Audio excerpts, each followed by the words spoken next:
আসসালামু আলাইকুম ওয়া রাহমাতুল্লাহি ওয়া বারাকাতুহু। লিল্লাহি তাকবীর।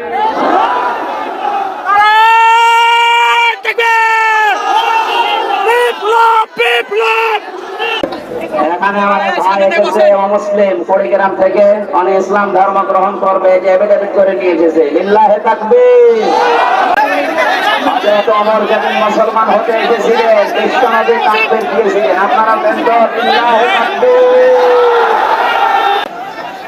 ওনার নাম ছিল, পূর্বের নাম সেরিন নিরাসন, এখন বর্তমান নাম পছন্দ করেছে মোহাম্মদ নূর ইসলাম। ওনাকে আমরা কালেমা পড়ানোর মাধ্যমে আমাদের ইসলাম ধর্মে দীক্ষিত করবো ইনশাআল্লাহ। আপনারা কথা বন্ধ করেন। বিসমিল্লাহির রহমানির রহিম। লা ইলাহা ইল্লাল্লাহ মুহাম্মাদুর রাসূলুল্লাহ। আশহাদু আল্লা ইলাহা ইল্লাল্লাহু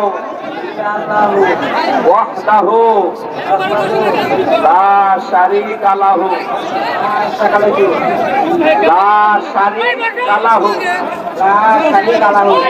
ওয়া আশহাদু আন্না মুহাম্মাদান আবদুহু ওয়া রাসূলুহু। আমি সাক্ষ্য দিচ্ছি আল্লাহ কোন মাহবুব নেই, ইলাহান ইবাদত পাওয়ার যোগ্য কেউ নেই, এবং আমি আরো সাক্ষ্য মুহাম্মাদুর রাসূলুল্লাহ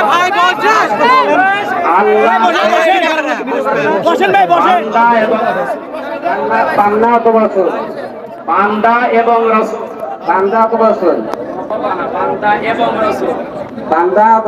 রাসূল। এই মুহূর্তে উনি আমাদের ভেতরে নিষ্পাপ, আমাদের সবারই গোনা অল্প কম বেশি আছে, ওনার এখন আর কোনো গোনা নেই। লাখো মুসলিমদের ভাইয়ের পক্ষ থেকে আমরা ওনাকে বুকে আলিঙ্গন করছি। লিল্লাহি তাকবীর।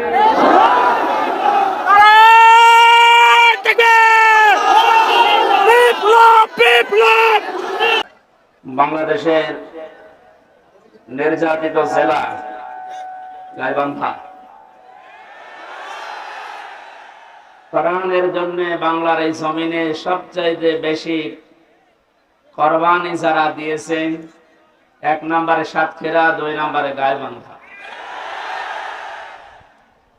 সুযোগ আল্লাহ যখন দিয়েছেন, ইন্নাল্লাহা লা ইউগায়্যিরু মা বিকাওমিন হাত্তা ইউগায়্যিরু মা বিআনফুসিহিম, ততক্ষণ পর্যন্ত আল্লাহ কোন জাতির ভাগ্য পরিবর্তন করেন না যতক্ষণ তারা নিজেদের ভাগ্য নিজেরা পরিবর্তন না করে।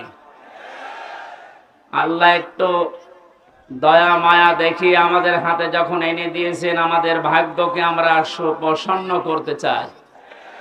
আমি কিছুক্ষণ আগে শহীদ বাংলার শ্রেষ্ঠ সন্তানের ভেতর অন্যতম শহীদ আবু সাইদের বাড়ি থেকে আসলাম আমার বাবার সাথে, এবং কবর জিয়ারত করে, এজন্য একটু দেরি হয়ে গেছে আসতে। কথা বন্ধ করেন, এমনিতে ইশারায় কাজ করেন, কথা বলা যাবে না। এই দেখা যাক না দেখা যাক কথা বলবেন না, শোনা গেলে হবে। শোনেন, খুব গুরুত্বপূর্ণ সময় আমরা পার করছি। যেহেতু কোরআনে কারিমের সূরা রদের এই আয়াতে আল্লাহ জানিয়েছেন যে যতক্ষণ তোমরা নিজেদেরকে না পাল্টাবে আমি আল্লাহ নিজে পাল্টিয়ে দেব না। সুতরাং আমাদের চেষ্টা করা লাগবে, আল্লাহ নিজে আমাদেরকে পাল্টিয়ে দেবে। চেষ্টা করার মালিক কে? বলছে আল্লাহ। আল্লাহ চেষ্টা করবেন, আপনি কি ঘাস কাটবেন? সফলতা দেওয়ার মালিক কে বলেন তো? ওয়ালা তাহিনু ওয়ালা তাহজানু ওয়া আনতুমুল আলাউনা ইন কুনতুম মুমিনিন। কোনো চিন্তা নেই, কোনো ভয় নেই। পৃথিবীতে বিপদ যত বড় হোক, ঈমান জাতের ভেতরে আছে, এদের ভয়ও নেই, চিন্তাও নেই, চিন্তার রেখাও এদের কাছে আসে না। তার বাস্তব প্রমাণ ডাক্তার শফিকুর রহমান। এটা জ্বলন্ত দৃষ্টান্ত এই লোকটা।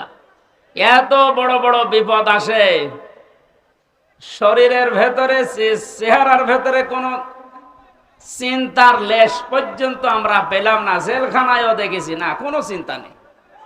সে বাংলায় একটা কথা বলে, ইংরেজি মিলে, নো চিন্তা ডো ফুর্তি, ওই রকম অবস্থায় আছে। এটা হয় শুধুমাত্র যাদের ঈমান পরিপূর্ণ থাকে তাদের ভেতরে। আমরা আজকের তেলাওয়াতকৃত আয়াতে তাফসীর আকারে কথাগুলো শুনবো ইনশাআল্লাহ। আমি যেটা সূরা রদ থেকে আপনাদের কাছে দিতে চাই, আল্লাহ যেহেতু জানিয়েছেন যে জাতি নিজের ভাগ্য পরিবর্তনের চেষ্টা করে না, আল্লাহ তাদেরকে পরিবর্তন করে দেয় না। সময় আসতেছে এবং আসবেও। আশা করছি বাংলাদেশের চট্টগ্রাম, সাতক্ষীরা, গাইবান্ধা, চাঁপাই নবাবগঞ্জ, ওদিকে বরগুনা, পটুয়াখালী, এই সমস্ত জেলা থেকে কোরআনে কারিমের যে খাদেমগুলো আসবে, আল্লাহ যেন তাদেরকে কামিয়াবি দান করেন আপনাদের মাধ্যমে। আমরা চাই এগুলো থেকে যদি বসে যায় কোরআনের কোনো খাদেম, তাহলে জেলার পুরা বদনাম হয়ে যাবে। বহু কষ্ট স্বীকার করেছেন, আপনাদের নাম স্বর্ণাক্ষরে লেখা থাকবে বাংলার ইতিহাসে। গাইবান্ধা, এই জেলার পলাশবাড়ি বলে একটা থানা আছে, এই থানা আদর্শ শিশু সদন এতিমখানার উদ্যোগে। শব্দগুলো খুবই গুরুত্বপূর্ণ। আদর্শ এই শব্দটা আমরা দুনিয়ার হিসাবে অনেকে মনে করি আদর্শ এ আর কি না, এটা গুরুত্বপূর্ণ একটা শব্দ মানব জীবনের জন্য। যতদিন পর্যন্ত এটা আমরা পাল্টাতে না পারবো দুনিয়ার ধ্যান ধারণায়, এ পৃথিবীতে কাঙ্ক্ষিত মানের শান্তি আমরা পাবো না। কারণ একমাত্র আদর্শ এই শব্দ বলে আল্লাহ নিজে ডাক দিয়েছেন রাসূলুল্লাহকে। আল্লাহ পাক জানিয়েছেন, ইয়াসিন, হে নেতা। এই একটাই মাত্র ঘোষণা আল্লাহ। কোরআন শরীফে আল্লাহ কাউকে হে নেতা এই শব্দ বলে ডাক দেননি। সুবহানাল্লাহ বলতে পারেন নাই? তো এই ইয়াসিন সূরা পড়লে 10 খতম কোরআন শরীফের সওয়াব হয়, প্রত্যেক অক্ষরে 10টা করে নেকি হয়। হ্যাঁ, মাস্ট বি হবে। এর ভেতরে যে শিক্ষাগুলো আল্লাহ দিতে চায়, ওইগুলো তো আপনার জীবন আগে থাকা লাগবে। এর প্রথম শব্দ কি বললেন? ইয়াসিন। ইয়া মানে হে, ইয়া মানে কি? হরফে নেদা। সিন মানে সাজ্জেদ। সাজ্জেদ মানে বাংলায় নেতা। আল্লাহর ঘোষণা দেওয়া নেতা কয়জন? উনি একমাত্র আদর্শ দুনিয়ার মানুষের। সুতরাং বাংলার মুসলমানেরা মুহাম্মদ রাসূলুল্লাহকে বাদ দিয়ে আজ যারা অন্য কারো আদর্শ গ্রহণ করে নিজেকে আনন্দিত, গর্বিত মনে করছেন, আপনি ভুল পথে আছেন। আর এই একটা কারণে আপনাকে জাহান্নামে যাওয়া লাগতে পারে।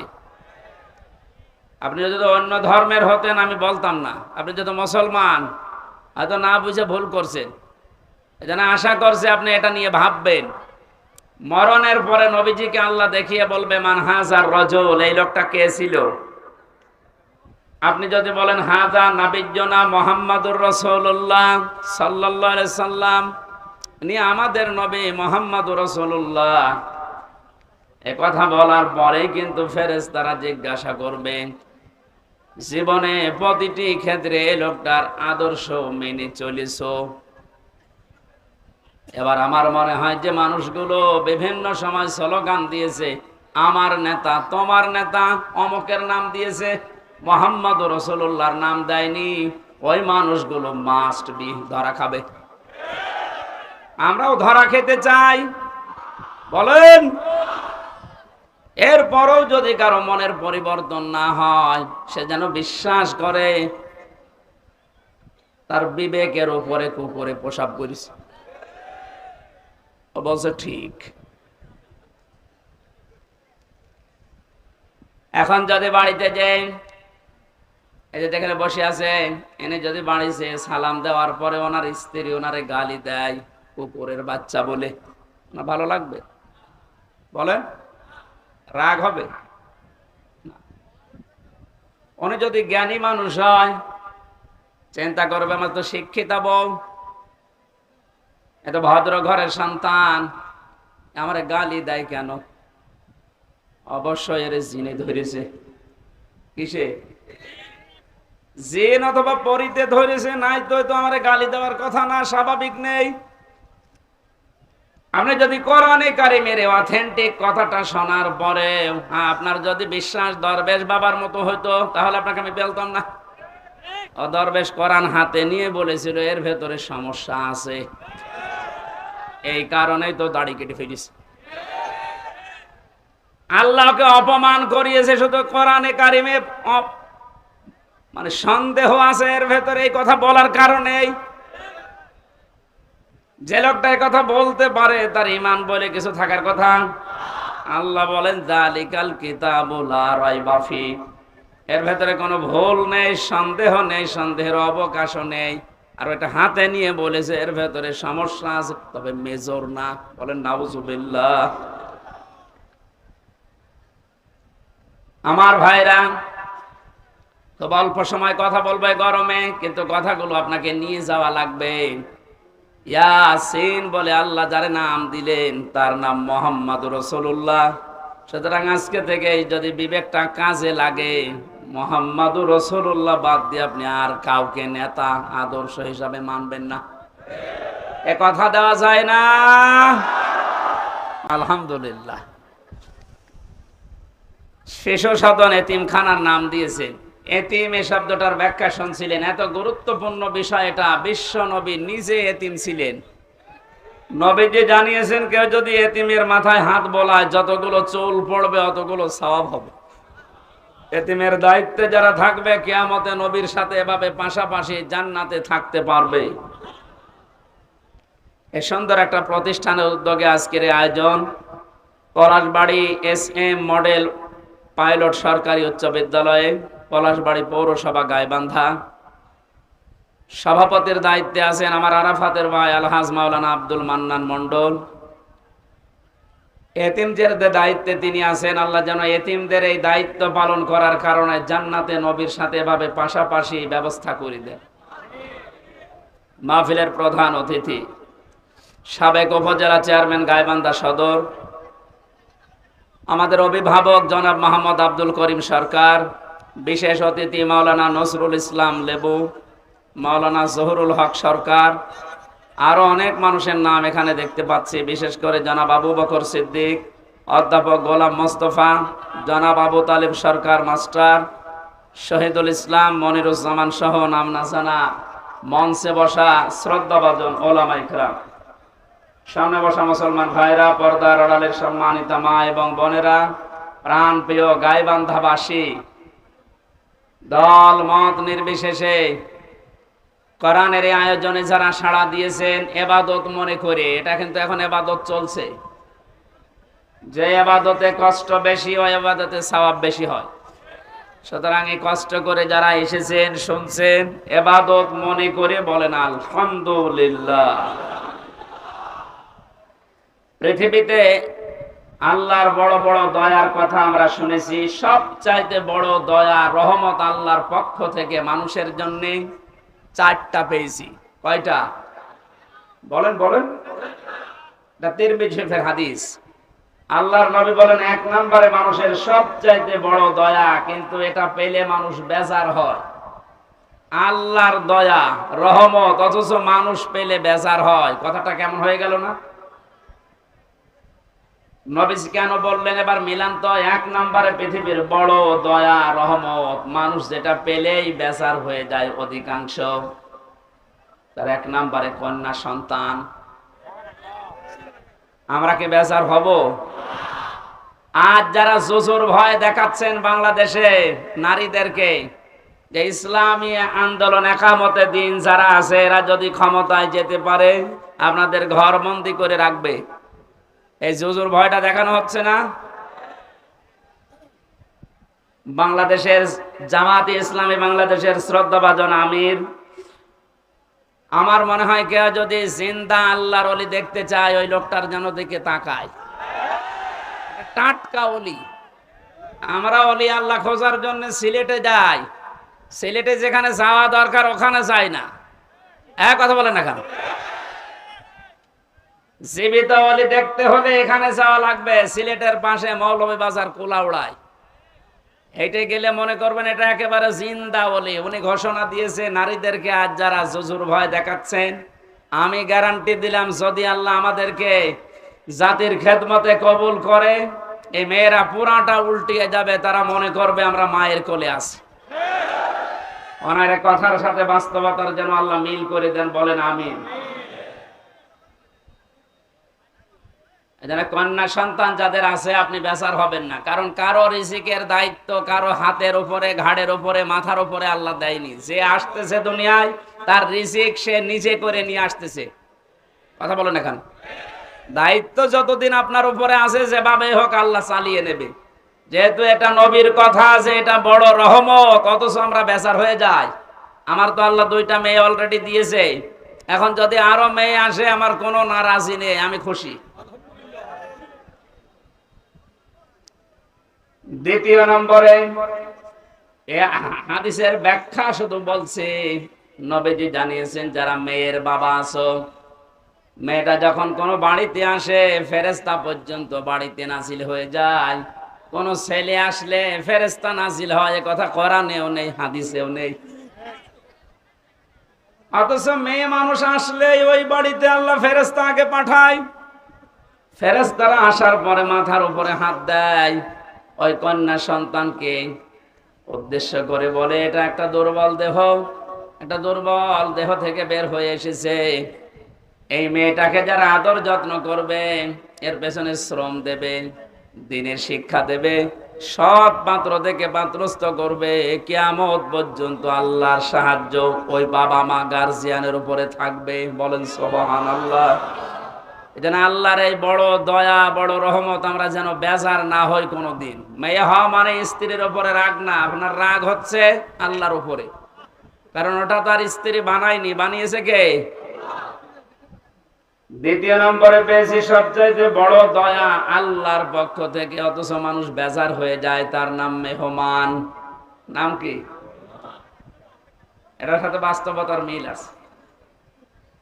যত ধনী মানুষ হোক, মেহমান আসলেই কেমন যেন মন খারাপ হয়ে যাচ্ছে।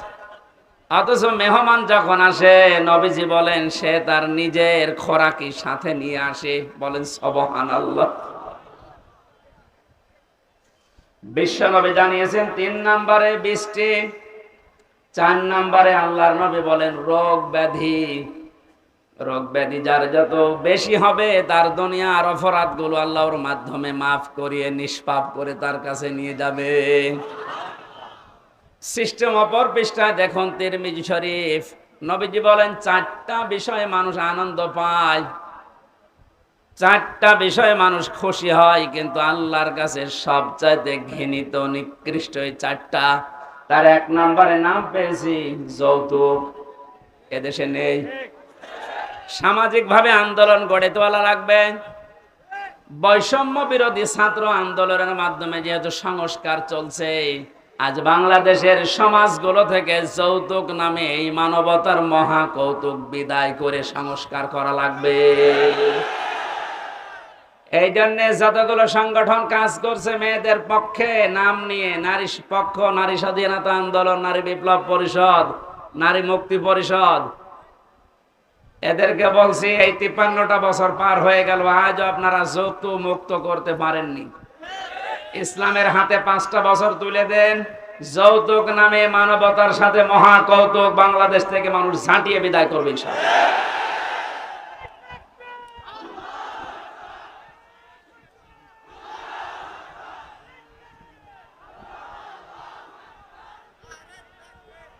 গাইবান্ধাবাসী 2 নম্বরে পেয়েছি আল্লাহর কাছে ঘৃণিত, মানুষের কাছে খুব আনন্দ লাগে, মজা লাগে, তার নাম গীবত। নাম কি? এটা করা যাবে না। আপনারা কথা বন্ধ না করলে তো আমি কথা ভুলে যাব। কথা বন্ধ করেন। কি আসছে, মানুষের আসলে চাপ খুব বেশি হয়ে গেছে। নবীজি বলেন 3 নম্বরে মিথ্যা বলা, 4 নম্বরে সুদ আর ঘুষ খাওয়া। এই 4টা বিষয় আল্লাহর কাছে ঘৃণিত, কিন্তু মানুষ খুব বেশি আনন্দ পায়, মজা পায়। আমরা যেন বিরত থাকতে পারি, বলেন আমিন। দরুদ আর সালাম পাঠ করি আমাদের নবী, কিয়ামতে যাকে সামনে তোলা হবে আর তার উম্মতদেরকে পেছনে তোলা হবে। এখন নবীর উম্মত আমরা হতে পেরেছি কিনা এটা একা নিজের কাছে জিজ্ঞাসা করি। আল্লাহর নবী জানিয়েছেন আমার উম্মত তো তারা।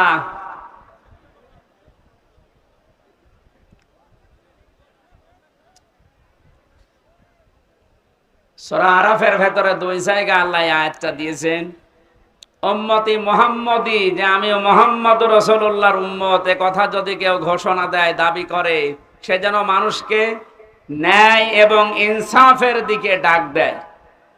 আপনার বিবেকের কাছে আমি প্রশ্ন করছি, আমি রাজনৈতিক কোনো এজেন্ডা নিয়ে আপনার কাছে কথা বলছি না। তো বাংলাদেশে এই মুহূর্তে ন্যায় এবং ইনসাফ প্রতিষ্ঠার জন্য যারা ডাক দিচ্ছে, আপনার বিবেক কোন দিকে সায় দেয় আপনি নিজেই বলেন। 2 নম্বরে, এটা যারা শুধু ডাক দিয়েই ক্ষান্ত না, এটা যারা কায়েম করতে চায়, প্রতিষ্ঠা করতে চায়, এই 2টা গুণ যাদের ভেতরে আছে, এরা নবীর উম্মত বলে দাবিদার, উম্মত বলে দাবি করতে পারে। আল্লাহ আমাদেরকে যেন এই 2টায় গুণান্বিত হওয়ার তৌফিক দান করেন, আমিন। কোরআনে কারিমের বহুল আলোচিত একটা সূরা, সূরা মাআরিজ। কি নাম বললাম? এই মাআরিজ সূরা থেকে আমি কয়েকটা আয়াত পড়েছি বর্তমান প্রেক্ষাপট সামনে নিয়ে। কোরআনে কারিমের আয়াতকে আমি তাফসীর আকারে কথা বলার চেষ্টা চালাবো। ওমা তাওফীকি ইল্লা বিল্লাহ। জবান খুলে আগে একটু তেলাওয়াত করেন, আউযু বিল্লাহি মিনাশ শাইতানির রাজীম, বিসমিল্লাহির রহমানির রহিম,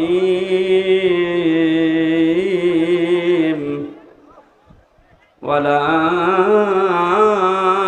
ইয়াসআলু হামিমুন হামিমা। আজকের আলোচনার বিষয় হচ্ছে মুক্তিপণ। কি বললাম? জবান খুলে বলেন, কি বললাম? এটা আমি বানিয়েছিলাম জেলখানায় থাকতে 22 সালে। বাংলাদেশের এই উত্তর অঞ্চলের ইসলামী আন্দোলন জামাতে ইসলামের শ্রদ্ধাভাজন সহকারী সেক্রেটারি জেনারেল, আপনাদের বিভাগের কৃতি সন্তান জনাব এটিএম আজহারুল ইসলাম, উনি আমাকে জেলখানায় থাকতে বলেছিল, হামজা এই বইটা পড়ো, অনেক তথ্য জাতিকে দিতে পারবা, প্রোডাক্টিভ মুসলিম। ওর ভেতর থেকে আমি একটা সাবজেক্ট বানিয়েছিলাম কোরআনে কারিমের এই আয়াতের সাথে। ওখানে বাংলা লেখা দেখেছিলাম, এর নাম হবে মুক্তিপণ। কি বলেন তো? এই শব্দটা নিয়ে আজকে আমরা ব্যাখ্যামূলক কথা বলবো ইনশাআল্লাহ। আপনাদের বিভাগের সন্তানের কাছে পাওয়া বই থেকে যেহেতু এই সাবজেক্টটা বানানো, উনি থাকলে বাইরে আপনাদেরকে শোনাতেন। যেহেতু উনি এখনো ভেতরে, আমরা আশা করছি খুব তাড়াতাড়ি আল্লাহ আমাদের ভেতর ওনাকে ফিরিয়ে দেবে। কি আপনারা চান না? কথা বলেন না কেন? মাওলানা মামুনুল হক উনি আমার সাথে পাশের রুমে আমারে ছিল। মাঝে মাঝে জামাতে ইসলামী বাংলাদেশের যে মানুষগুলোকে বিনা অপরাধে ফাঁসি দেওয়া হয়েছে, আমি এই কথা সিঙ্গাপুরে, মালয়েশিয়া কয়েকদিন আগে এখানে বলেছিলাম। এই জালেম যারা এ দেশে 17 বছর জুলুম করে গেল, এই জালেমদের দোসর এখনো ওখানে পালিয়ে আছে। ওরা যে ওই দেশের রাষ্ট্রদূত যারা পররাষ্ট্র মন্ত্রণালয় আছে, ওদের কাছে নালিশ দিয়েছে যে উনি যুদ্ধ অপরাধী যারা মামলার আসামি তাদের পক্ষে কথা বলে।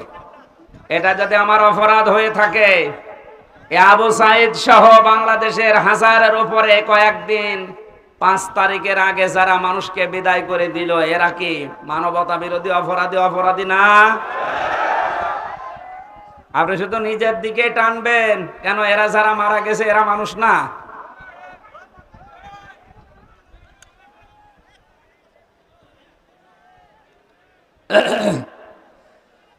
গাইবান্ধাবাসী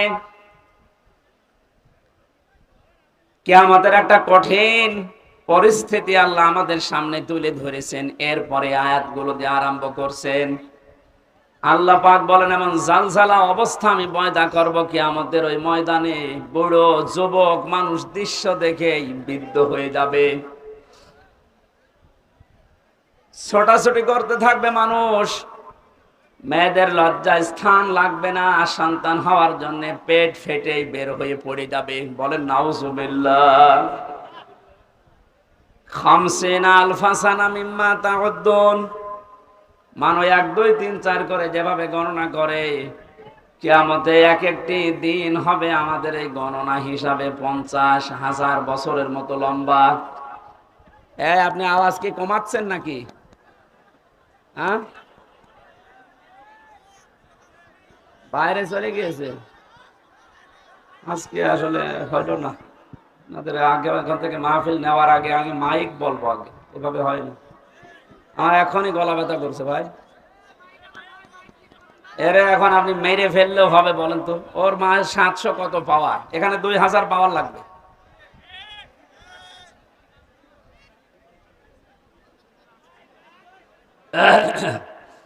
ডাক্তার শফিকুল ইসলাম মাসুদকে দিয়ে যে কাজ হবে, এখন কে দরবেশ বাবার দিয়ে সে কাজ হওয়ার কথা? এ জানিয়ে এসেছে দরবেশ বাবার মতো, এখন লাগবে শফিকুল ইসলাম মাসুদের মতো। এ কথা বলছে না কেন? আপনি পাবেন কোথায়? এই জন্য তো আমার কষ্ট হয়ে যাচ্ছে। এরকম একটা দৃশ্য আল্লাহ সামনে যখন নিয়ে আসবেন, আল্লাহ পাক আমাদেরকে সতর্ক করছেন, কোন বন্ধু কিন্তু বন্ধুর পরিচয় পর্যন্ত দিতে রাজি হবে না। আজ বাংলাদেশে আমরা একটা বাস্তব অভিজ্ঞতা দেখতে পেলাম, বন্ধু বন্ধুর পরিচয় দেওয়া না, বন্ধু অনেককে পরিচয় করিয়ে দিয়েছে। এই যে অবৈধ আনিসুল হক, ওরে যখন ধরেছে, ও যদি নিজে নিজে চলে যেত, দরবেশ বেঁচে যেত। ধরা খাওয়ার পরে বলছে আমারে, ওই যে ওরে নিবেন না, ওটা দরবেশ। কেন? ও যে বললো আমি নৌকার মাঝি। কিসের মাঝি? ভালো করে তাকান সালমান। ওরা আশ্চর্য হয়ে গেছে যে মানুষ এত নিচে নামতে পারে। বাঁচার জন্য মানুষের দুনিয়ায় যদি এই করে, তাহলে বোঝা যাচ্ছে দাড়িটা এটা নবীর সুন্নত হিসাবে রাখে না, এটা ধোঁকা দিয়ে বোকা বানানোর জন্য রেখেছিল। আল্লাহ বলেন কিয়ামতের সবচাইতে বড় আপন বন্ধু যারা, এই মানুষগুলো নিজেরা নিজেদেরকে পরিচয় দেবে না। ইউবাসসারুনাহুম, যখন তাদেরকে ওকে অন্যের দৃষ্টিগোচর করা হবে, সামনাসামনি যখন মানুষকে নিয়ে আসা হবে, মানুষগুলো সবচাইতে বড় বেঈমানি করবে যে না আমি চিনি না। আল্লাহ পাক বলেন ইয়াবাদুল মুজরিমু লাউ ইয়াফতাদি মিন আযাবি ইয়াউমিযিন বিবানি। এই কঠিন পরিস্থিতি যখন তৈরি হবে, এই মানুষটা নিজেকে বাঁচানোর জন্যে ও যা আছে সব ফিদিয়া হিসাবে, জরিমানা হিসাবে দিতে রাজি হয়ে যাবে। আজকে দরবেশের কথা দেখেছেন যে আমারে ছেড়ে দেন, বাংলাদেশ আমি ঠিক করে দেব। মুক্তিপণ হিসাবে মানুষ ওই দিন সব দিতে রাজি হয়ে যাবে। পৃথিবীতে যত আপনজন আছে তাদের নাম আল্লাহ সিরিয়াল আকারে কিছু দিয়েছেন, ওয়া সাহিবাতিহি ওয়া আখি। প্রথমেই মানুষ তার স্ত্রী সন্তানকে বলবে আল্লাহ তুমি এগুলো নিয়ে যাও, আমার ভাইকে তুমি নাও।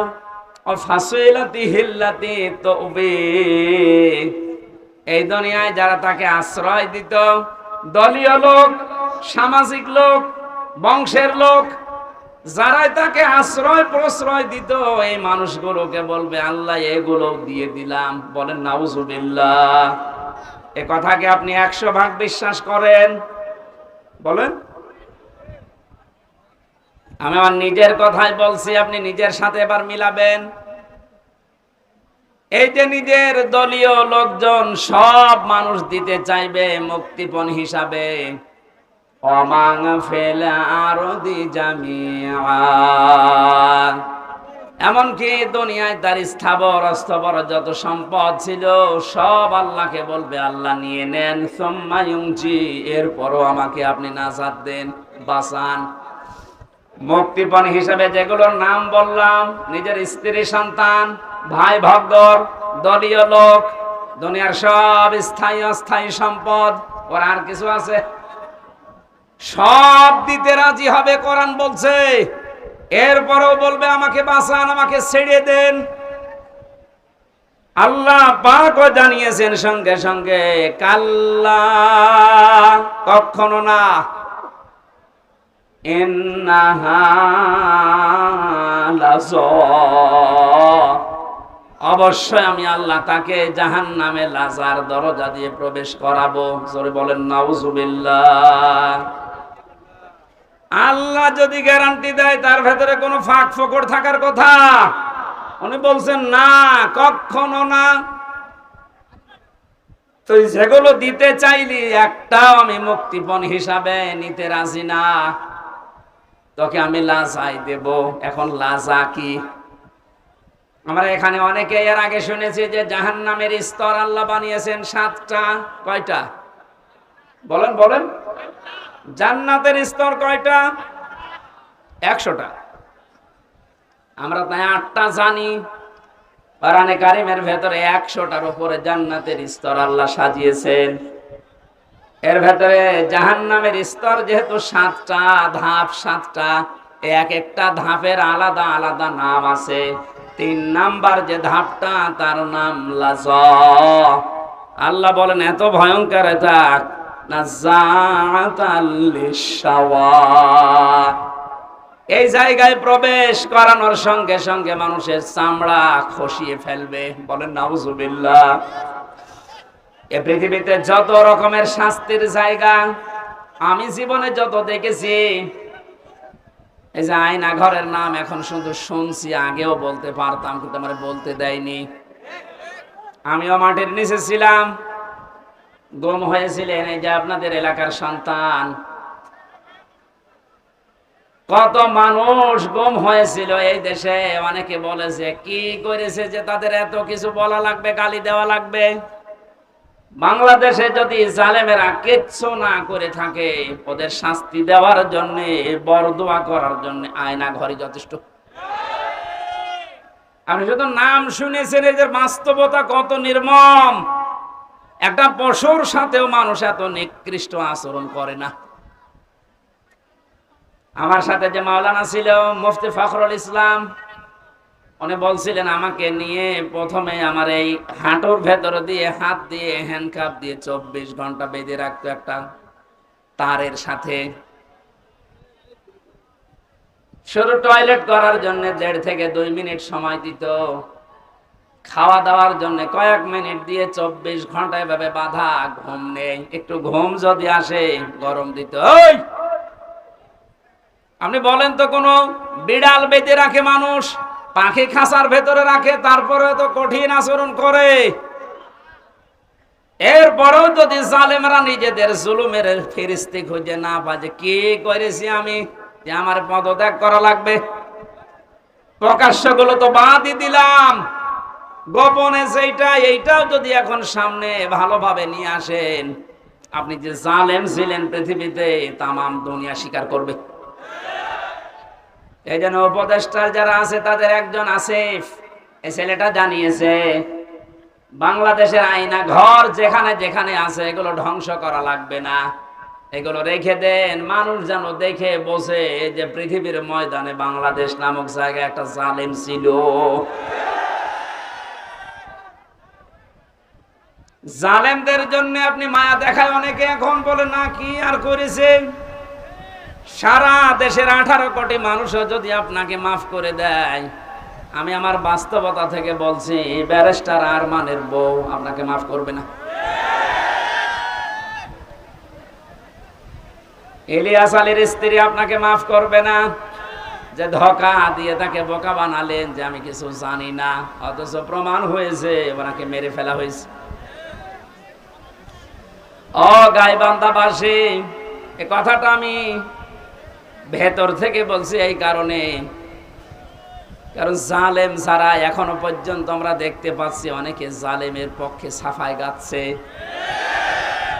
কয়েকদিন আগে গোপালগঞ্জের এক জালেমের দোসর ও জানিয়েছে, আপা ঘাবড়াবেন না, আপনি ঘাবড়ালে আমরা নরম হয়ে যাই।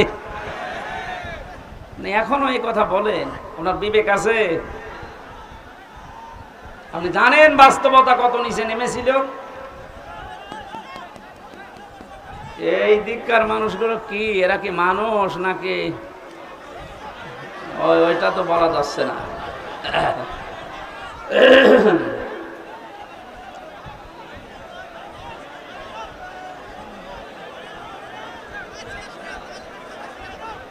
না, এদের জন্য শেষ করে দেওয়া লাগবে। কি করে ভলান্টিয়াররা মনে হয় দায়িত্ব পালন করছে না, নাকি এরা এদের বিবেক বুদ্ধি সব ব্যাংকে রেখে এসেছে? এখানে কি কি করেন আপনি? হ্যাঁ,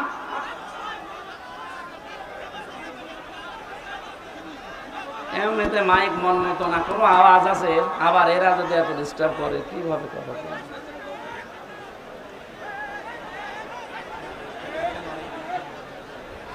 না না, আমি এই জেলা আমি আসবো না স্যার, আমার মাফ করে দিন, আমি আসবো না এই জেলায়, আর আসা যাবে না, আমার গলাটা নষ্ট করে দিচ্ছে। ছাতা আনিয়েছে, নিজেরা ডিস্টার্ব করছে, আবার মাইক ভালো না, আমি কিভাবে কি করবো? সুবহানাল্লাহ আলহামদুলিল্লাহ লা ইলাহা ইল্লাল্লাহ, সুবহানাল্লাহ আলহামদুলিল্লাহ লা ইলাহা ইল্লাল্লাহ। সাইদ ভাইয়ের মা, মগধ ভাইয়ের মা, ইয়ামিন ভাইয়ের মা, রায়হান ভাইয়ের মা, তোমরা বড়ই ভাগ্যবতী, আনলে ধরাই দিনের জ্যোতি, সালাম জানাই তোমায় ফেরেশতা মা, সালাম জানাই তোমায় ফেরেশতা। বলেন মারহাবা। আবু সাইদকে নিয়ে কয়েকদিন একটা ভিডিও চলছিল যে ওরা শহীদ হয়নি, নিজে গুলির সামনে বুক পেতে দিয়ে আত্মহত্যা করেছে। এই কথাটা যদি কেউ মন থেকে বলে থাকে, আহলে হাদিসের নামে নাকি একটা লোক এই কথা জানিয়েছে, এই কথাটা যে বলেছে ও যদি তওবা না করে ওর ঈমান চলে গেছে। কারণ এই যে শহীদ, এই শব্দটা গরু ছাগলের নামের আগে লাগানো হয় না। এ কত দামি শব্দ জানেন? মানুষ যেন শহীদের বিরুদ্ধে মুখ দিয়ে কিছু না বলে, আল্লাহ মুখের উপরে নোটিশ দিয়েছেন, ওয়ালা তাকুলু লিমা ইউকতালু ফি সাবিলিল্লাহি আমওয়াত বাল আহয়াউ ওয়ালাকিন লা তাশউরুন। আল্লাহ পাক সূরা বাকারার 154 নম্বর আয়াতে জানিয়েছেন, এই মুখ দিয়ে কোনোদিন এই কথা বলবি না যে আবু সাইদ এমনি মারা গেছে, না, ও শহীদ হয়েছে, ও মরে গেছে, জীবনও বলবি না, ও জিন্দা, বাল আহয়াউন, শুধু জিন্দা না। আল্লাহ পাক বলেন মানুষের মুখ দিয়ে বলার পরে যেহেতু ধারণার একটা জগৎ আছে, মনের একটা জগৎ আছে, ধারণা করতে পারে মানুষ যে মনে হয় মরে গেছে। আল্লাহ ধারণার উপরও নোটিশ দিয়েছেন, ওয়ালা তাহসাবান্নাল্লাযীনা কুতিলু ফি সাবিলিল্লাহি আমওয়াতা বাল আহয়াউন ইনদা রাব্বিহিম ইরসাকুন। আমি তো বাস্তব কথা বলছি, ভালোভাবে খেয়াল করেন। এটা সূরা আলে ইমরানের 169 নম্বর আয়াতে আছে। আল্লাহ পাক বলেন পৃথিবীর মানুষেরা ধারণাও করবে না, মুখ দিয়ে তো কোনোদিন বলবেই না, ধারণাও করবে না যে শহীদরা মরে গেছে। ওরা তো জীবিত এবং আমি আল্লাহর কাছে ওরা খাবার খাচ্ছে। খাবার খেলে মানুষের শরীরে রক্ত গোশত তৈরি হয় না, হয় না? বলেন না কেন? এটার প্রমাণ গায়বান্দারে সাব্বির নাকি যেন সাকিব, কবরে দেওয়ার 1 মাস পর যার শরীরে রক্ত পাওয়া যায়, বলেন তো সে যদি খাবার না খাবে তে শরীরে রক্ত পেল কোথায়? নবীজির চাচা হযরতে হামজা রাদিয়াল্লাহু তাআলা আনহু, উনি যখন শহীদ হন তাকে 70 টুকরা করেছিল কাফেররা। এত রাগ ছিল তার উপরে, তার লজ্জা স্থান পর্যন্ত কেটে 3 টুকরা করেছে। যুদ্ধ শেষ হয়ে যাওয়ার পরে নবীজি বললেন নিয়ে আসো। লাশের টুকরাগুলো বিভিন্ন জায়গায় তারা ছড়িয়ে ছিটিয়ে দিয়েছে, সব এক জায়গায় করে আল্লাহর নবী নিজের পাগড়ি মোবারক দিয়ে ঢেকে দিলেন লাশটা। মাথা থেকে হাঁটু পর্যন্ত ঢাকা হয়েছিল, বাকি হাঁটু থেকে পা পর্যন্ত বেরিয়ে যায়। নবীজি নিজেই লতা পাতা পাহাড় থেকে নিয়ে এসে ওই জায়গাগুলো ঢেকে কবরের ভেতরে দিয়ে বললেন, মাবুদ, আমার চাচা হামজার উপরে আমি এখন পর্যন্ত রাজি আছি, তোমাকে বলছি দয়া করে তুমি আমার চাচা হামজার উপরে রাজি হয়ে যাও। ও গাইবান্ধাবাসী, নবীজি যদি কবরের পাশে দাঁড়িয়ে চাচার পক্ষে কথা বলতে পারে, আল্লাহ নারাজ হয়ে যাবে? বলেন। মদিনাতে একবার ঢল হয়েছিল 30 বছর পর, বিশাল আকারে ঢল। এ ঢলে হযরতে হামজার কবর ভেঙে স্রোতের মতো রক্ত আসছিল। ওই সময় যারা ছোটবেলায় যুদ্ধ করেছিল এখন তারা বয়স্ক হয়ে গেছে, মুরব্বী।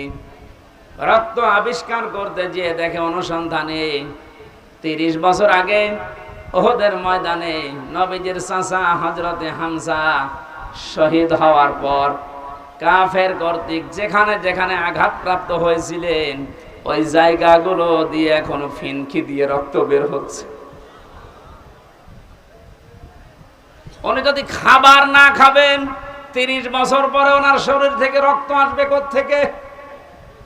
এই জন্য বাংলার জনগণ সাবধান, মুখ দিয়ে তো বলবেনই না, ধারণাও করবেন না যে যারা শহীদ হয়ে গেল মারা গেছে। কোরআনের পাখিকে আজ অনেকে বলে মরে গেছে, না উনি মারা যায়নি, ওনাকে মেরে ফেলা হয়েছে। মুরব্বির সাথে আমি 10 মিনিট দেখা করেছিলাম 22 সালে। কি সুন্দর কথাবার্তা, কি সুন্দর হাসি।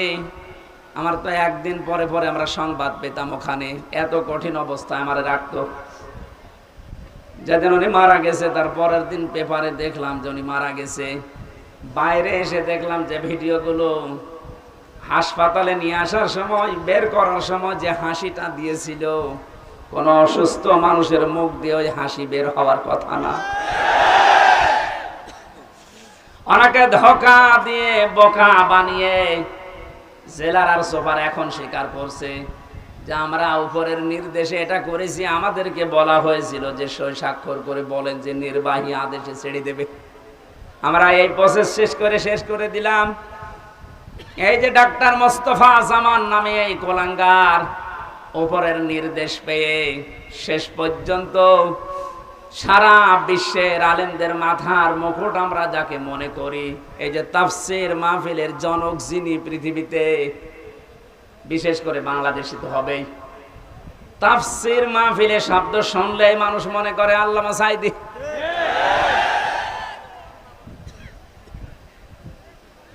কি ছলা কলা করে ষড়যন্ত্র করে তাকে ইনজেকশনের মাধ্যমে দুনিয়া থেকে বিদায় করে মানুষকে দেখিয়েছে, বিশ্ববাসীকে জানিয়েছে উনি এমনিতে মারা গেছে। উনি এমনি মারা যায়নি, ওনাকে যেহেতু মেরে ফেলা হয়েছে সুতরাং উনি শহীদ। কথা বলেন না কেন? আজকে বিমানে আসার সময়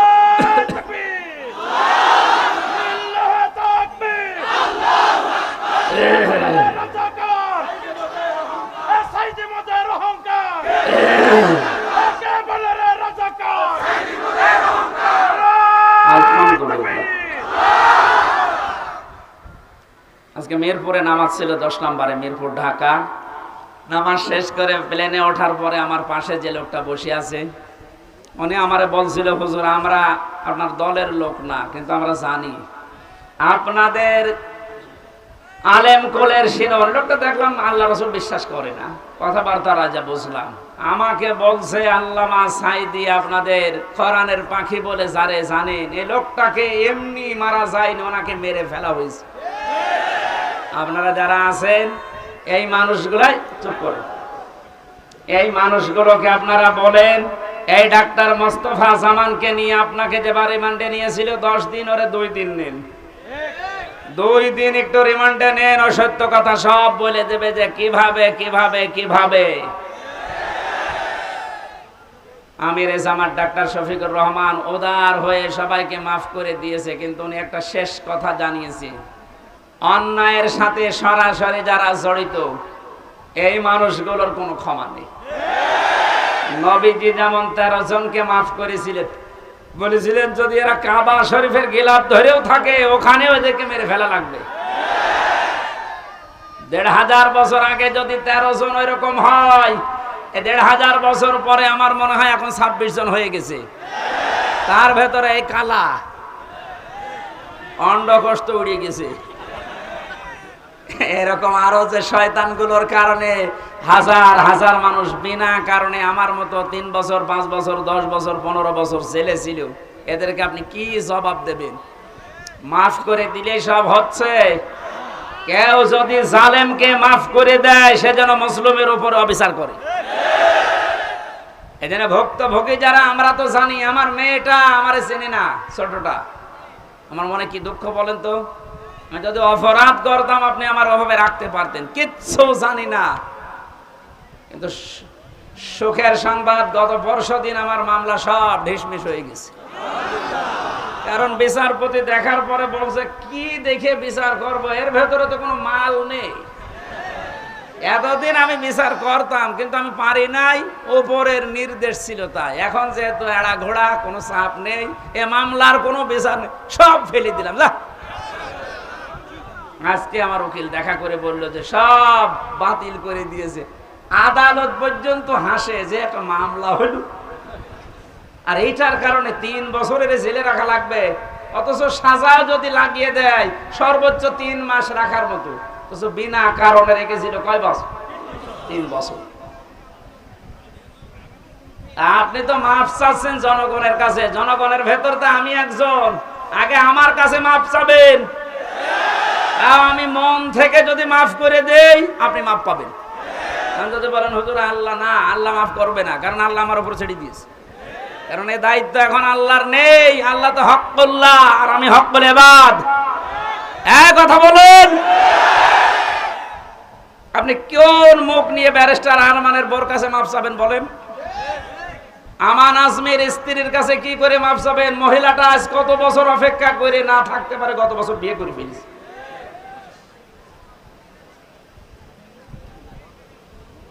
শয়তান পর্যন্ত আমার মনে হয় কান্নাকাটি করেছিল, কিন্তু জালেমদের মনের ভেতরে একটু দয়া আসে না। এত বড় কঠিন হয় মানুষ, একটু জানিয়ে দিতে পারতেন আপনি গোপনেও যে আপনার স্বামী বেঁচে আছে, আপনি ধৈর্য ধরেন, বের হবে। আপনি মেরে না ফেলে বাঁচিয়ে রাখলেন, আর আমরা জানি যে উনি নেই। মেরে ফেললে হয়তো ব্যারিস্টার আরমানের স্ত্রী অন্য জায়গায় বিয়ে করতো, যদি সংবাদ পেত যে আমার স্বামী নেই। কিন্তু এমন অবস্থায় রেখেছিলেন এর 8টা বছর, এত তারপরও কোনো অপরাধে জড়ায় নাই, ভাগ্য ভালো।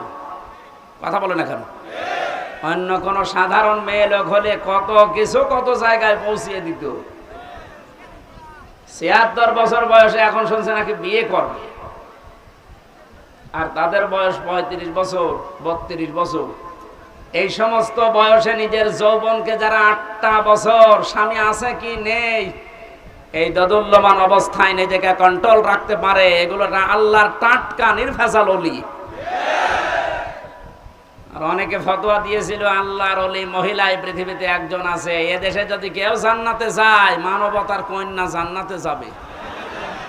শয়তান এগুলো শুনতো আর হাসতো, আল্লাহ তুমি আমারে শয়তান বানিয়েছো। গাইবান্ধাবাসী যে আয়াতটা দিয়ে আমি কথা শুরু করেছিলাম, এবার আসেন আল্লাহ বলেন এই যে নাযাআতাল লিশাওয়া, এ দরজা দিয়ে প্রবেশ করার সঙ্গে সঙ্গে মানুষের চামড়া খসে যাবে। রিমান্ডে আমিও 10 দিন ছিলাম, আমাকে ওরা শাস্তি দিয়েছিল কঠিন, 11 ঘন্টা টাঙিয়ে রেখেছিল, চোখ কালো কাপড় দিয়ে বেঁধে, হাত হ্যান্ডকাপ দিয়ে, পায়ে ডান্ডা বেড়ি দিয়ে এমন অবস্থায় টাঙিয়েছিল আমি 4 ওয়াক্ত নামাজ পড়তে পারি নাই। একেবারে যে কোরআন আমার সামনে, আমি সত্য কথা বলছি, জোহর আসর মাগরিব ইশা আমি ইশারায় পড়েছিলাম, কারণ জানি না যে এখন জোহর না আসর। মাটির নিচে এমন এক ঘরে নিয়েছিল, ওখানে দিন রাত বোঝা যায় না। এই কঠিন অবস্থাতে শুধু জিজ্ঞাসা করতাম যে স্যার এখন কি নামাজের সময় হয়েছে? ঝাড়ি দিত উপর থেকে, কিসের নামাজ পড়বা? যে কয়টা অফিসার আমি দায়িত্বে পেয়েছি, কয়েকটা এত খারাপ, এত জানোয়ার, আল্লাহরও ভুল ধরতো। বলেন, যে লোকটা আল্লাহর ভুল ধরতে পারে তার কাছে আমির হামজা কি? আমরা মাঝে মাঝে এই নখ তুলে নেওয়ার যে যন্ত্রপাতি গুলো আছে নিয়ে এসে বলতে, যে নখ তুলি এইগুলো দিয়ে। আর এখন জালেমদের একটু শুধু ডিম মারছে, তাই অনেকের সহ্য হচ্ছে না।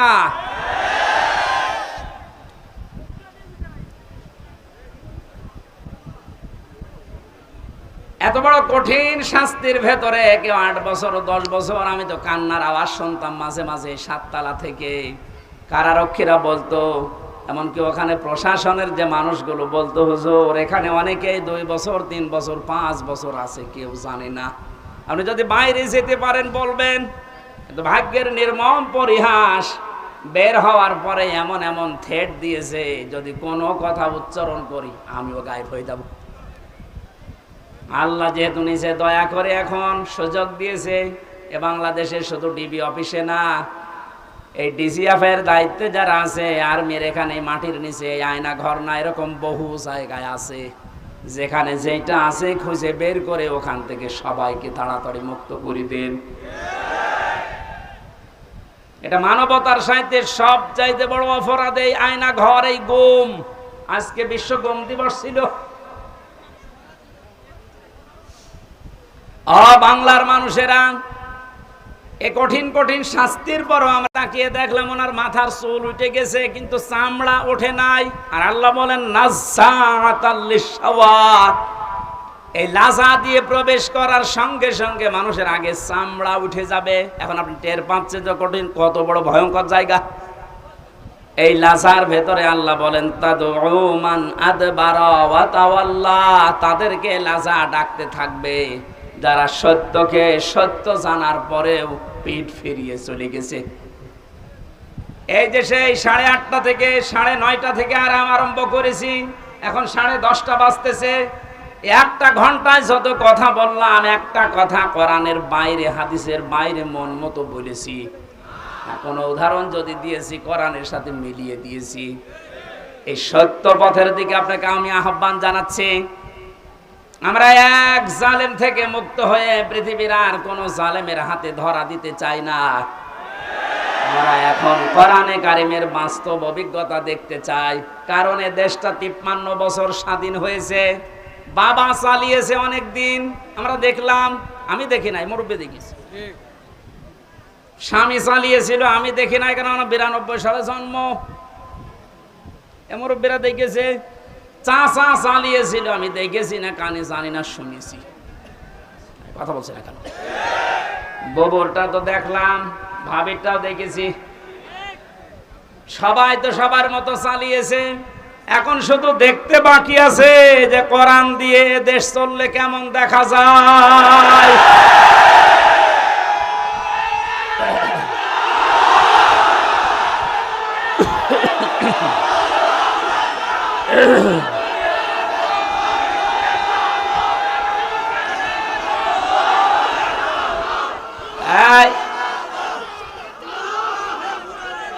আজকে কে যেন ফতোয়া দিয়েছে যে নারায়েত তাকবীর, এই শব্দটা বলা শিরক। কারণ নারায়েত মানে নারুন থেকে এসেছে, এটা পাগল। নারায়ণ শব্দটা নারতুন থেকে, নারতুন মানে উচ্চ, তাকবীর মানে আল্লাহর আওয়াজ। তাকবীর মানে কি? নারায়েত তাকবীর, এই উচ্চ আওয়াজে আপনি তাকবীর দেন, এই শব্দটা এখান থেকে। ওরা নারায়ে এখান থেকে নিয়ে এসেছে, নারুন মানে আগুনের তাকবীর। এটা আমাদের কলবের, অন্তরের এবং আত্মার সাথে মিশে থাকা একটা তাকবীর। এটা হযরত ওমর যেদিন দিয়েছিলেন, কাফেরেরা তাড়াতাড়ি করে দরজা জ্বালানা বন্ধ করে বলছে দরকার নেই, ওর সামনে গেলে মাথা থাকবে না। সুতরাং এই তাকবীর আমরা মরণ পর্যন্ত দিতে রাজি আছি। এই শব্দটা শুনে যারা মৌলবাদ বলে অনেকে আওয়াজ তুলেছিল, আপনি আল্লাহু আকবারের শব্দের যদি মৌলবাদ বলে উল্টাপাল্টা ফতোয়া দেন, আপনার জানাজা পড়া কবরে দেওয়া জায়েজ নেই। কারণ আপনি এমনিতেও জাহান্নামে যাবেন, অমনিও জাহান্নামে যাবেন। তাহলে সত্য পথের দিকে ডাকার পরে আমরা চাই চর্ম চোখে দেখতে যে কোরআন দিয়ে চললে কেমন দেখা যায়, যেহেতু আল্লাহর সাহায্য এবং বিজয় আমরা কিছুটা কিছু দেখতে পেয়েছি। অনেকে এখানে এসেছে এশার নামাজে হয়তো পড়তেও পারেন, ইযা জাআ নাসরুল্লাহি ওয়াল ফাত। হ্যাঁ নবী, যখন আল্লাহর সাহায্য আপনি আসবে তখন বিজয় দেখতে পাবেন। বিজয়ের ভেতরে যতগুলো কাজ আছে তার অন্যতম একটা কাজ হচ্ছে ওয়ারাআইতান নাসা ইয়াদখুলুনা ফি দীনিল্লাহি আফওয়াজা। সত্যিই যদি আল্লাহর সাহায্য এসে যায় তখন আপনি বিজয় পাবেন। আমার তো মনে হয় এত বড় বড় মহারথীরা 17 বছর চেষ্টা করে জালেমের একটু চুল পরিমাণ নড়াতে পারে নাই, কিন্তু ছাত্ররা যা করে দেখিয়েছে, এই বৈষম্য বিরোধী ছাত্র আন্দোলনের এই নেতারা, আমার মনে হয় আল্লাহ আবাবিল পাখির মতো তাদের কাজে লাগিয়েছে। এটা নিঃসন্দেহে আল্লাহর সাহায্য এবং বিজয়। আরে বিজয় আসলে যে 7টা কাজ হয়, তার 1 নম্বরের কাজ হচ্ছে দলে দলে পালে পালে মানুষ ইসলামে প্রবেশ করবে। এই 26 দিনে আমরা যেটা দেখতে পেলাম, কথা বলে না কেন? 25 দিনে 5 তারিখ থেকে 30 তারিখ পর্যন্ত তাকান, কত হিন্দু আমিরে জামাতের হাতে হাত দিয়ে মুসলমান হয়ে যাচ্ছে। কত জালেম পর্যন্ত নিজের জুলুম স্বীকার করে আজ ইসলামে আসতেছে। আজকের একটা জরিপ পেয়েছি, আগস্টের 5 তারিখের আগে এই দেশে মাত্র 20 জন মানুষ চাইতো 100 জনের 20 জন যে ইসলামে দেশে কায়েম হোক, কিন্তু এই 25 দিনের মাথায় এখন অবস্থা এমন দাঁড়িয়েছে, এই দেশে এখন 100 জনের 35 জন মানুষ চাচ্ছে যে ইসলাম কায়েম হোক। এই সময়টা একটু চাইতে দেন। বাংলাদেশে যারা একামতে দিনের দায়িত্ব পালন করে, এই মানুষগুলোর যে ইখলাস আমি দেখেছি। আমি তো বাস্তব ওয়াজ করছি ওনার সাথে, আমি 4 দিন থেকে জেলখানায় একেবারে পাশাপাশি আমি দেখেছি লোকটার আমল, লোকটার ঈমান। এটা পরবর্তী আয়াতে ওইটা আসবে। ওনার যে মর্যাদা, ওনার যে ভরসা, তাওয়াক্কুল আল্লাহর উপরে। আমির হামজাকে লক্ষ্যটা এক জায়গায় করলে ওই রকম তাওয়াক্কুল হবে না। আমি কত আলেমকে জেলখানায় কাঁদতে দেখেছি, আফসোস করে, এমনকি আল্লাহকেও দোষারোপ করে। অথচ লোকটা একটা জেনারেল মানুষ, একটা ডাক্তার, কাদের সংস্পর্শে এসে কোন জায়গায় যে আল্লাহ পৌঁছিয়ে দিয়েছে তারে। আমি যে প্রথমে বলেছিলাম, কেউ যদি জিন্দা ওলি দেখতে চান ওনার দিকে তাকাবেন, কারণ ওনার আমল, ওনার কাজ কারবার, অ্যাক্টিভিটিস, ইখলাস আমি নিজের কাছে থেকে 4 দিন দেখেছিলাম। আমি যুবক মানুষ, এখন 33 বছর বয়স আমার। সারাদিন কোনো কাজ ছিল না, শুধু চিন্তা ছাড়া। তারপর রাত 9টা 10টার পরে আমি শুয়ে পড়তাম। আর এই মুরব্বী মানুষের মাথার উপরে এতগুলো মামলা। ওনার ছেলে ওই সময়ও ছেলে, ওনার স্ত্রী অসুস্থ, ওনার সহকর্মী সহযোদ্ধা যারা এই যে হাজার হাজার পালিয়ে বেড়াচ্ছে, হাজার হাজার ছেলে। ওনার দলের প্রতীক নেই, দল নিষিদ্ধ। এরকম কঠিন মুহূর্তেও লোকটার চেহারার ভেতরে চিন্তার কোনো ছাপ নেই। প্রতি সপ্তাহে 4টা 5টা করে হাজিরা দিয়ে দিয়ে যে 8-9 ঘন্টা গাড়িতে থাকা লাগতো। যখন জেলখানায় এসে পৌঁছাতো রাত 9:30 10টায়, বলতাম স্যার খাবার খাবেন না?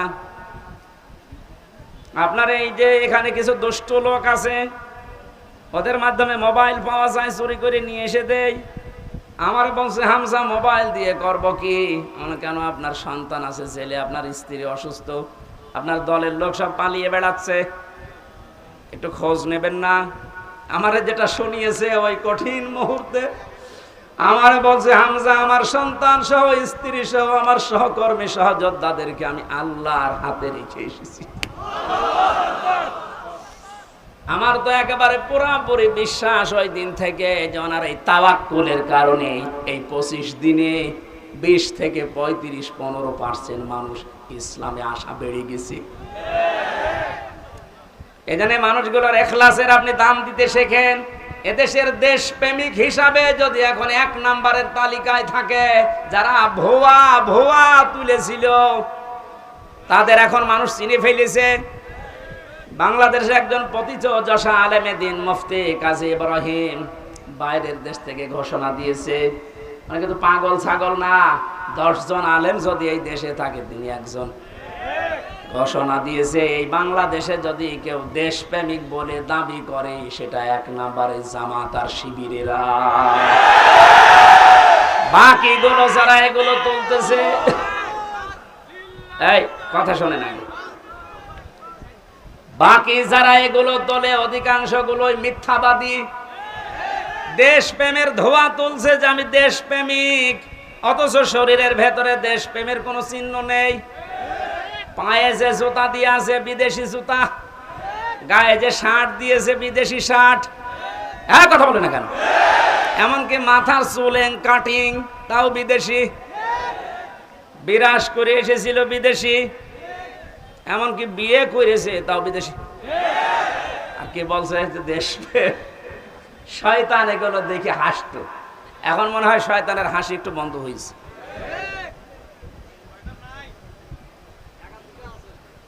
এজন্য সত্য পথে আহ্বান করলে আপনার অন্তত কিছু না থাকলেও কিন্তু বিবেক আছে। বিবেক থাকার পরও যদি কেউ উল্টা দিকে চলে যান, সে যে দলের লোক হন, আপনাকে আল্লাহ লাজাই দেবে। লাজাই গেলে প্রথমে চামড়া খসে যাবে।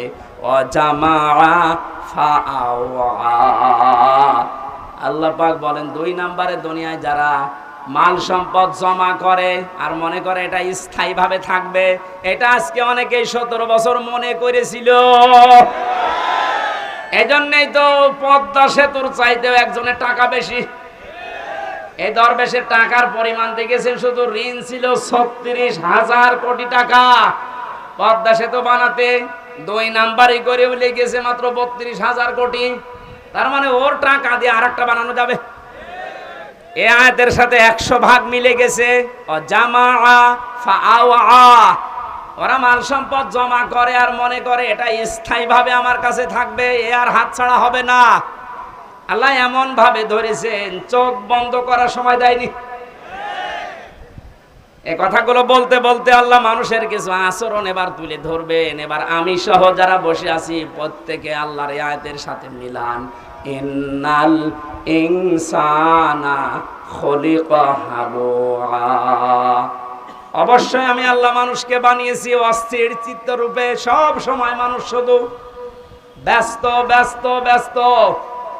2 নম্বরে ইদা মাসাহু শাররু জাজুআ, যখন তাকে কোনো অকল্যাণ স্পর্শ করে তখন হায় হতাশ করে, তখন একেবারে পাগলের মতো হয়ে যায়। ওয়াইদা মাসাহুল খায়রু মানুআ, যখন তাকে কোনো কল্যাণ ভালো কিছু পায় তখন ওই লোকটা কৃপণ হয়ে যায়। মানুষের কিছু চরিত্র বর্ণনা করছিলেন আল্লাহ রাব্বুল আলামিন বলেন মানুষ অস্থির, বিপদে পড়লে মানুষ হায় হতাশ করে, নিয়ামত পেলে কৃপণ হয়ে যায়। কিন্তু তারা না, ইল্লাল মুসাল্লিন, মুসাল্লিরা বাদ দিয়ে। কারা বাদ? আমরা এখানে যারা আছি মুসল্লি কিনা বলেন তো, বলেন বলেন। জীবনে যাই করেন না কেন ফরজ নামাজ ছেড়ে দেবেন না। মুসল্লি যারা আছে তাদের এবার আল্লাহ 12টা গুণ দিচ্ছেন। সব মানুষের ভেতরে আগের বর্ণিত এই গুণগুলো আছে। এরা অস্থির, নিয়ামত পেলে এরা কৃপণ হয়ে যায়, বিপদে পড়লে হায় হতাশ করে। কিন্তু মুসল্লিদের ভেতরে এগুলো থাকবে না। মুসল্লিদের ভেতরে যেহেতু এগুলো থাকবে না, আর আমরা মুসল্লি দাবি করছি, কোরআন বলছে তোমাদের ভেতরে 12টা গুণ থাকা লাগবে। কয়টা? আজকে এই 12টা গুণের কথা শুনে বাড়ি নিয়ে যাবেন, তাহলে এই মাহফিল সাকসেস হবে। কথাগুলো আমরা বলছি, এই মাহফিলটা যেহেতু এতিমদের জন্য দিয়েছে, ওনারা বারবার পেছন থেকে খোঁচাচ্ছে যে আমাদের টাকা পয়সা কিছু দরকার এতিমের জন্য। 3-4 মিনিট সময় দিচ্ছি, 12টা গুণ আমি বলবো। যারা যাচ্ছে ওনাদের কাছে সর্বোচ্চটা একেবারে শেষ, বাড়ি যাওয়ার ভাড়া রেখে বাকিটা দিয়ে দেবে। আপনি রাখবেন না ভাই।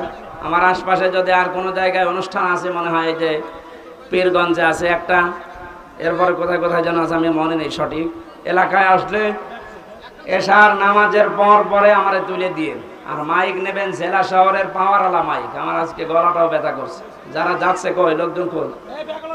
আমি পারিবারিক জীবন নিয়ে মেয়েদের জন্য 2টা বই লিখেছিলাম, জেলখানায় বসে বসে কোর্ট করে, বাইরে এসে ওটা পাবলিশ করেছি। ওই যে গাড়ি আছে ডানে, আপনার মেয়ের জন্য, বিশেষ করে মেয়ের জন্য আর বর জন্য নিয়ে যাবেন। আল্লাহুম্মা আমিন। লা ইলাহা ইল্লা আনতা সুবহানাকা ইন্নী কুনতু মিনাজ জালিমিন। রব্বুল আলামিন, বৈষম্য বিরোধী ছাত্র আন্দোলনে যে মানুষগুলো জীবন দিয়ে গেল, যাদের মাধ্যমে স্বাধীনভাবে তোমার কোরআনের কথাগুলো আমরা বলতে পারি, শুনতে পারি, তাদেরকে তুমি শাহাদাতের মর্যাদা দান করো আল্লাহ। তোমার যে বান্দা আজকে তোমার ইসলাম ধর্মে দীক্ষিত হয়েছে, নাম নিয়েছে নূর ইসলাম, ইসলামের আলো, মেহেরবানি করে ওমরের মতো বানিয়ে দাও।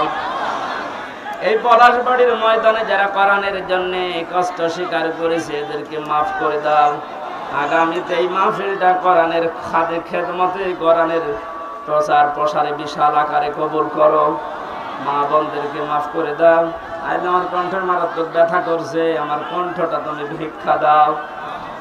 রব্বুল আলামিন, যত আলেম এখানে বসে আছে, একামতে দিনের খাদেমরা বসে আছে, এদেরকে তুমি আবু বকরের সাথে কবুল করে নাও।